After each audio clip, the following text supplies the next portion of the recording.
Hello students, आइए आज हम 6 टू लेकर 8 जून तक के करंट अफेयर्स को कंप्लीट कर लेते हैं फटाफट जल्दी से।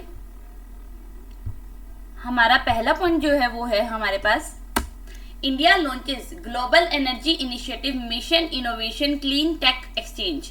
The government of 23 nations including India have collectively launched a bold new plan called Mission Innovation 2.0 to catalyze action and spearhead a decade of innovation for the global investment in clean energy research, development and demonstration।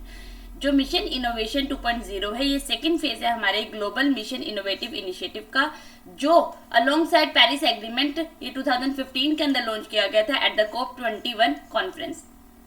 इस बार का जो initiative है वो launch किया गया है at the innovating to net zero summit. ये क्या था, इस बार का न्यू इनिशिएटिव का नाम था। और इस बार की जो इसकी होस्टिंग थी COP21 कॉन्फ्रेंस की, वो की है चिली ने होस्ट की है। ठीक है, चलिए।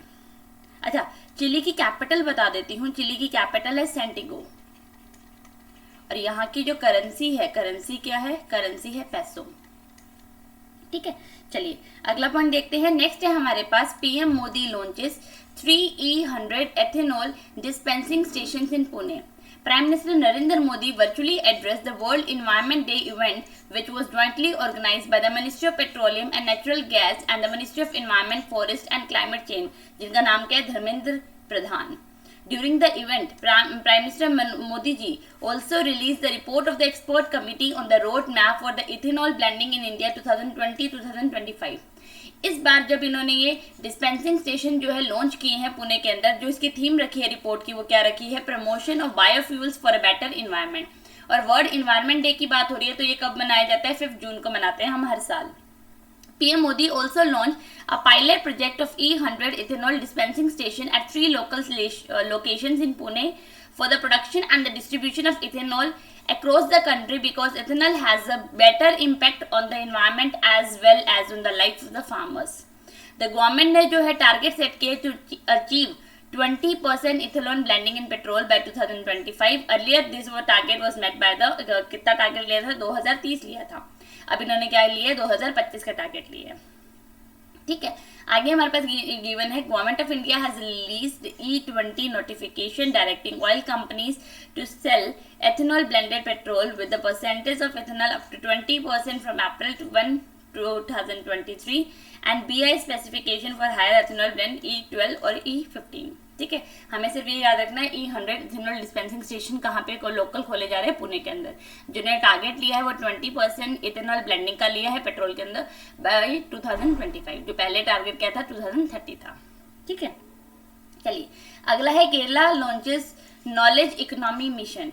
केरला ने लॉन्च की है knowledge economy mission to boost job prospect in the state by the supporting knowledge workers. This initiative was launched या अनाउंस इन स्टेट बजट, और 4 जून को जिनका स्टेट बजट निकलता है उसके अंदर इसको अनाउंस किया गया है। It was spearheaded by the Kerala development and innovation strategic council and they will submit a comprehensive project report. उनको सबमिट करनी है before 15 July. The project will be launch to bring on ongoing effort of providing employment to educated people and support knowledge workers under a single program। A plan will be made to provide basic facilities and social security system for the knowledge workers who are working close to their homes and interacting with employers। For implementation and funding purposes, a knowledge economy fund will be created in order to promote skill and strengthen the higher education system। और for technological transformation, the knowledge economy fund जो है 200 से 300 करोड़ तक बढ़ा दिया गया है। अब केरला के मुख्यमंत्री का नाम है पिनरी विजयन, और यहाँ के जो गवर्नर है उनका नाम क्या है, आरिफ मोहम्मद खान क्या है उनका नेम है। देखो, के से केरला ने लॉन्च किया, के से जो इन्होंने मिशन लॉन्च किया यानी कि नॉलेज इकोनॉमी मिशन, तो यहाँ से हम इसका याद कर सकते हैं के से के। ठीक है, नेक्स्ट वन देख लेते हैं। नेक्स्ट है हमारे पास Ranjit Singh Disale appointed as a world bank education adviser. इनको क्या बनाया गया, वर्ल्ड बैंक का हमारा एजुकेशन एडवाइजर बनाया गया स्टार्टिंग फ्रॉम द जून 2021 से लेकर जून 2024 तक के लिए। ये पहले इंडियन होंगे जो इनको अवार्ड दिया गया ग्लोबल टीचर अवार्ड 2020 का, and it will now be working on the coach project launch by the world bank in March 2021।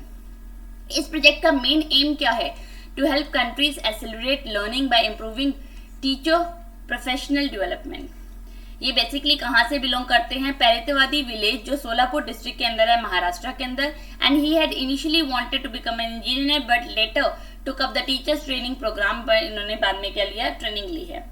ये पहले इंडियन है to be awarded with the global teacher, हम पढ़ चुके हैं ऊपर, ठीक है। इनको किसके लिए अवार्ड दिया गया है, जो इन्होंने गर्ल प्रमोशन यानी कि एजुकेशन ऑफ गर्ल्स के लिए जो प्रमोट किया था उसके एफर्ट्स के लिए इनको क्या दिया गया, ग्लोबल टीचर अवार्ड 2020 दिया गया है, ठीक है। वर्ल्ड बैंक की बात हो रही है तो वर्ल्ड बैंक का हेडक्वार्टर है वॉशिंगटन डीसी के अंदर, यूनाइटेड स्टेट्स। इसकी फॉर्मेशन हुई थी जुलाई 1944 के अंदर, और जिसके इसके प्रेसिडेंट है उनका नाम क्या है, डेविड मालपास, ठीक है। आई होप आपको ये सारे पॉइंट समझ में आ रहे होंगे, ठीक है। चलिए नेक्स्ट पॉइंट देख लेते हैं। CBSE to introduce coding data science in curriculum.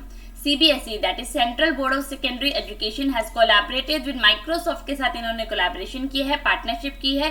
6 से लेकर 8 क्लास के लिए new subject for students coding subject choose डाला गया है, और डाटा साइंस जो नया सब्जेक्ट है 8 to 12 के लिए, ठीक है। Both these new skilling subject are being launch in the line with the national education policy के तहत इसको लॉन्च किया गया है। कोडिंग और डाटा साइंस करिकुलम जो है फोकस करेगा बिल्डिंग क्रिटिकल थिंकिंग पर, कंप्यूटेशनल स्किल्स पर अंदर, problem solving skills, creativity and hands on exposure to new technologies. ये एक important step है to enable self-reliance in our students and equip them with skills like problem solving, collaboration, design thinking, ये सब इनके mind मतलब अपने इनके mind को शार्प बनाने के लिए, ठीक है। जिसके लिए कोडिंग जो है क्लास 6 से लेकर 8 तक के लिए नया सब्जेक्ट डाला गया है, इंट्रोड्यूस किया गया है, और साथ ही साथ data science new subject for 8 to 12 के लिए। सीबीएसई के जो हमारे चेयरमैन है उनका नाम है मनोज आहूजा जी, इसका हेडक्वार्टर है दिल्ली के अंदर, इसकी फाउंडिंग हुई थी 3 नवंबर 1962 के अंदर। अब माइक्रोसॉफ्ट की बात हो रही है तो माइक्रोसॉफ्ट के सीईओ का नाम है सत्या नडेला, और इसका हेडक्वार्टर कहाँ है, वॉशिंगटन यूनाइटेड स्टेट्स के अंदर इसका कहाँ है, हेडक्वार्टर है, ठीक है। चलिए अगला है हमारे पास Ladakh lieutenant governor R.K. Mathur launches Youn tab scheme. यहाँ के जो लेफ्टिनेंट गवर्नर है लद्दाख के R.K. माथुर जी, उन्होंने एक नई स्कीम शुरू की है जिससे क्या होगा 12,300 टैबलेट जो है डिस्ट्रीब्यूट किए जाएंगे among the student in this union territory के अंदर।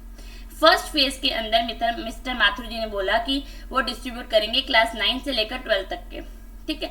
उसके बाद क्लास 6 से लेकर क्लास 12 की गवर्नमेंट स्कूल्स को भी बेनिफिट मिलेगा इससे।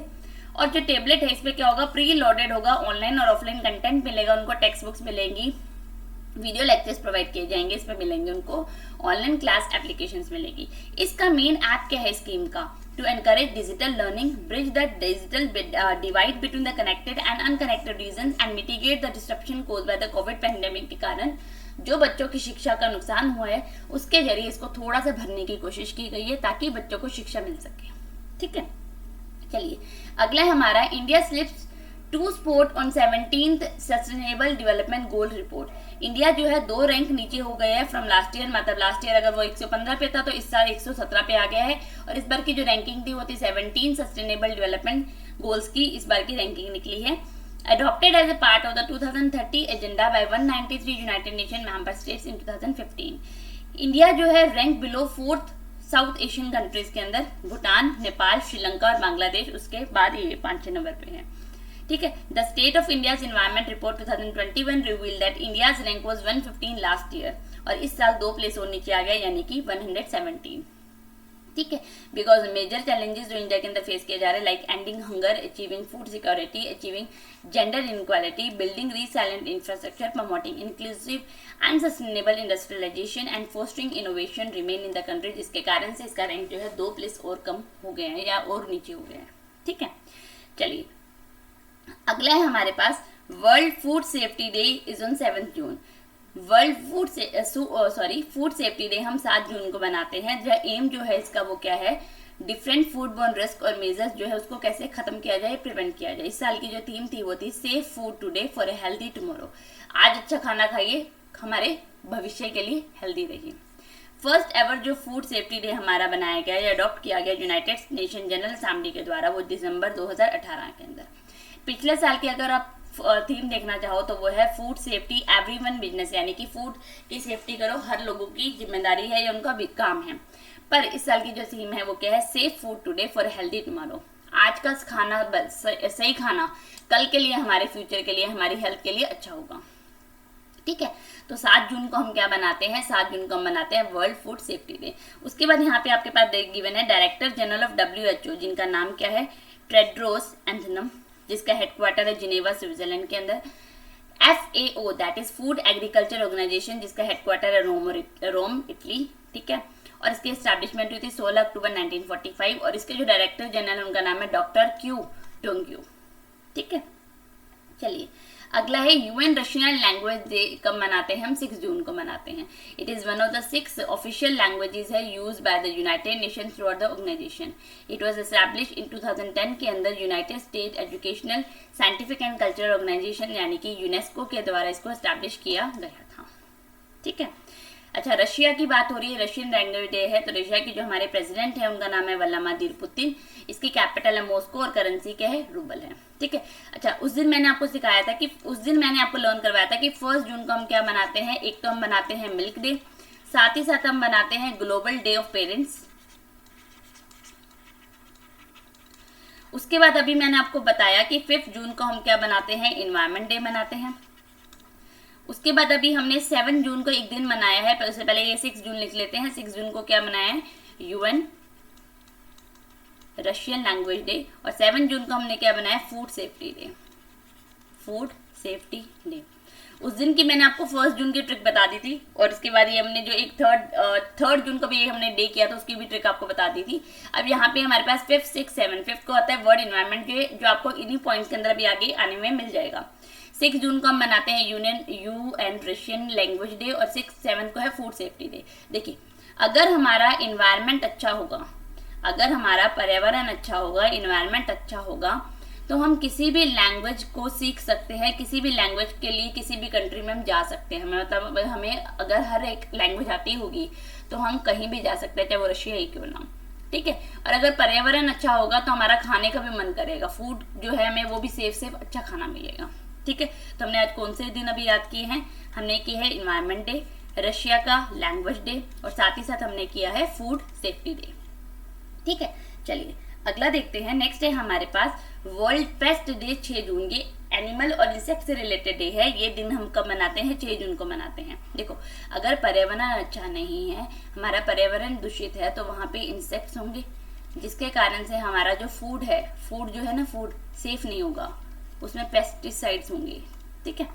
द मेन पर्पस जो है इस डे का to increase public, government and media awareness of the important role pest management organisation plays in protecting public health, project the professional image of the pest management industry, promote the use of professional pest management in a scientific and socially responsible way, and call attention to the big threat caused by the small pest. सबसे पहली बार ये दिन 2017 के अंदर मनाया गया था and was initiated by the Chinese Pest Control Association and co-sponsored by the Federation of Asian and Oceania Pest Managers, national pest management association and साथ ही साथ confederation of European pest management association. हमें सिर्फ ये दिन याद रखना है, आप चाहो तो इसको पढ़ सकते हो। इस दिन को एक दिन और इस नाम से भी बोला जाता है, वर्ल्ड पेस्ट अवेयरनेस डे भी बोला जाता है, ठीक है। चलिए अगला पॉइंट देखते हैं। अ बुक टाइटल 1232 यानी कि 1232 kilometre the long journey home by the Vinod Kapri ji के द्वारा ये बुक लिखी गई है। ये कौन है, एक फिल्म मेकर है।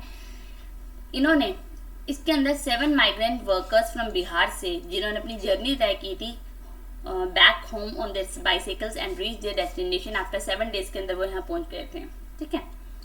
जो बुक जो है वो पब्लिश की गई है हापर कॉलेज के द्वारा। द नेशन वाइड लॉकडाउन जो है मार्च 2020 के अंदर लगा था, जिसके तहत क्या हुआ था, 1000 माइग्रेंट वर्कर्स जो है रिटर्न हो गए थे अपने नेटिव विलेज को bye covering 1000 kilometres on foot. Capri accompanied these 7 migrant workers, Ritesh, Ashish, Ram Babu, Sonu, Krishna, Sandeep and Mukesh on their 1232 kilometer journey from the Ghaziabad in Uttar Pradesh to Saharasa in Bihar. उन्होंने इनके साथ company किया था और उनको वहां तक गए थे 1232 किलोमीटर जर्नी को तय करते हुए। कहां से कहां तक, उत्तर प्रदेश से लेकर बिहार तक, ठीक है। चलिए अगला है थावरचंद गहलोत ने लॉन्च किया है सेज प्रोग्राम एंड पोर्टल। पहली बात ये सेज प्रोग्राम है क्या, ये है senior care ageing growth engine. ये थावरचंद गहलोत जी ने इंट्रोड्यूस किया है, जो हमारे क्या है सोशल जस्टिस और एम्पावरमेंट के मिनिस्टर हैं, और इन्होंने 4 जून को ये किया है। इस पोर्टल से क्या होगा, जो हमारे एल्डरली पीपल है उनको सपोर्ट किया जाएगा ये पोर्टल जो है एक्ट करेगा, वन स्टॉप असेस होगा एल्डरली केयर प्रोडक्ट्स के लिए और उनको सर्विसेज दी जाएगी बाय क्रेडिबल स्टार्टअप्स के जरिए। ठीक है, ये सबसे पहले जो स्टार्टअप है will be selected in the stage on the basis of innovative products and services and which they should be able to provide across sectors such as health, housing, care centre, apart from the technological link to the finance, food और wealth management भी।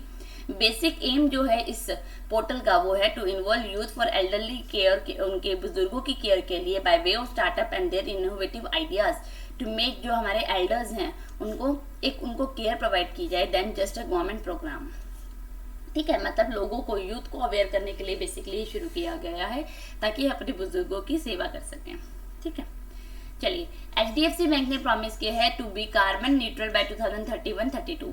Environment day जो हम 5 June को मनाते हैं उस दिन HDFC bank ने लॉन्च किया है it's goal to become carbon neutral by the 2031-32 को उन्होंने बोला है। ठीक है, in a virtual event on Thursday that the bank is aiming at cutting down its emission, energy, water and consumption in a step toward tackling climate change. HDFC will also continue to incorporate and further scale up the use of renewable energy in its day-to-day operation. HDFC is also working on framework for issuing green bonds भी issue कर रहा है वो। Since the announcement came ahead of the World Environment Day, it also adhered to the bank overall commitment to amber ESG principle in its business. ठीक है, अच्छा, सम of the initiative जो है उन्होंने प्लान किए है to reach the goal that is decrease absolute emission and energy consuming line from the current level इतने से लेकर इतना, increase roof to solar capacity in large offices, convert 50% of total source electricity to renewable energies, create single use plastic free corporate offices, plant 12 lakh trees और साथ ही साथ water consumption level को by 30% reduce.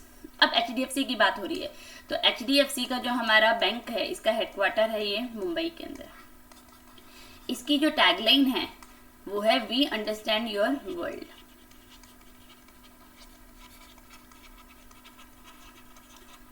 और जो इसके MD CEO हैं उनका नाम क्या है?